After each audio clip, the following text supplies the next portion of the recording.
Alright everybody, so here's assignment number 11. In this assignment we're asked to evaluate the accessibility and usability of our website. So after kind of reading through a little bit about what it means to have an accessible website, I've definitely kind of come to the realization that my website, if you aren't on a computer or a user that allows for images and things like that, it might be difficult to actually understand what's going on my website. But for the most part, I think that most of the people who are going to come to my website are going to be people who have these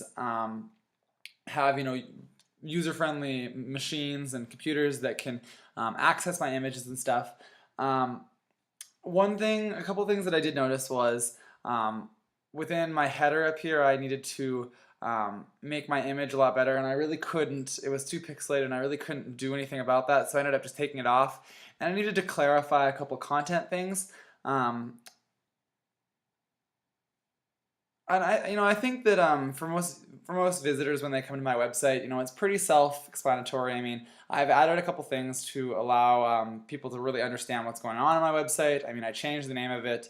I decided that it needed to be changed to my name, so people who maybe potential employers would know what it is. And I also added a little tag over here to show kind of what it's about. And then I also updated some of the content and stuff so people could really read through. And some of the things that could be improved about my site is, I think when you go to the news clips, I'd love, instead of this being kind of a long, scrolling page, I'd love it if I could find some way to do this kind of as a block text where you have one here and one here per se, and then kind of, so it's not so long and scrolling. I think that would be a lot better. And I think it'd be a lot better for the user also as well, because they wouldn't have to scroll so much and it'd be easy to find things. I'm having troubles with this gallery. For some reason the image isn't showing up, and I'm not sure why. As you can see, I have tagged a lot of my things, so if you click on the tag, it'll take you to all of the things that are tagged there, so that kind of makes it a lot easier for people to get around and stuff, and to access things for certain websites. Not certain websites, but certain things I've done for certain publications. As you can see, I tagged this one, Montana Kaiman, and the other one I tagged, some of the other ones that I added today. I tagged the Rapid City Journal, RC Journal, so I mean you can see kind of things that I've done for different publications. So that'll be really beneficial to a lot of different people.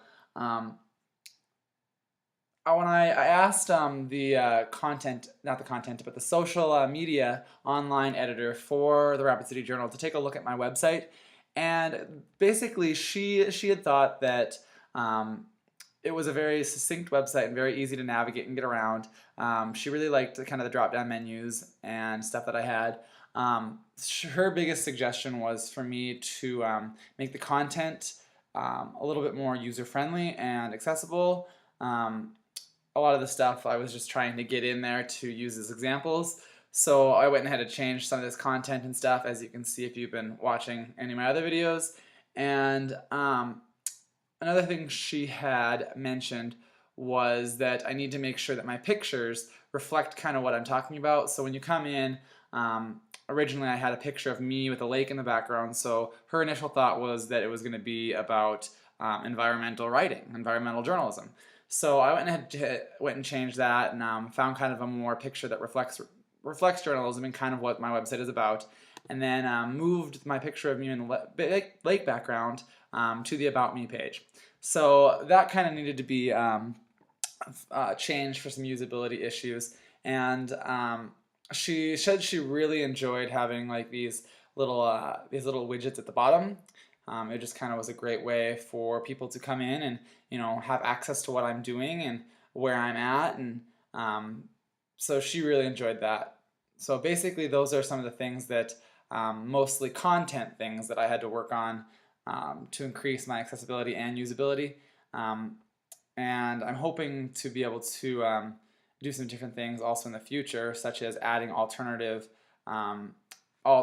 text for people who can't get images on things. I'm not sure how to do that in WordPress. I think what I'm going to have to do is I'm going to have to go into the HTML code and do that by hand, but that shouldn't be too bad. So basically that's kind of what I've determined for my accessibility.